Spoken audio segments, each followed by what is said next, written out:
Advocate Fazlur Rahman সাহেবের পথসভা কিংবা এই বেগম খালেদা জিয়ার সুস্থতার জন্য, এই তারুণ্যের প্রতীক তারেক রহমানের জন্য উনি যাতে অতি তাহিত দ্রুত বাংলাদেশে ফিরে আসতে পারে, এই জন্য আমরা ফজলুর রহমানের নির্দেশ আদেশে আর কিশোরগঞ্জ 4 আসনে ফজলুর রহমান ছাড়া কোনো দ্বিতীয় কোনো লোক ইতনামিটা 19 গ্রামের মানুষ চায় না। এটা হলো অরিজিনাল ফাইনাল কথা।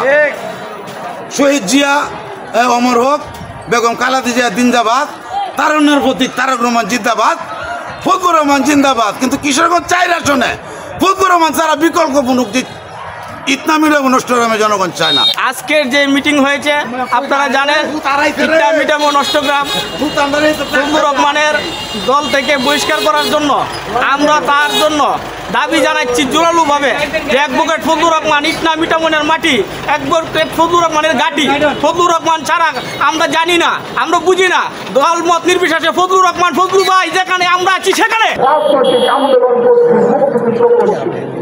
আমি এদেরকে বাধা ডাকছি। আবার যখন আন্দোলন 5 আগস্টে যখন শহীদের লাশ পাইয়া যখন বক্সন বাজারে বেড়াইতে যায়, তখন আমি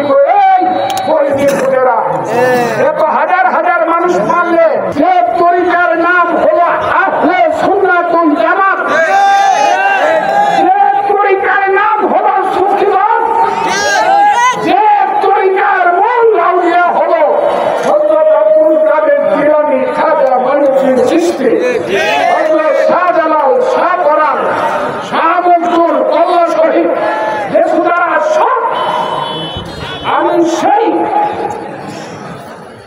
তরিকায় বিশ্বাস করি জামাতকে হত্যা করে।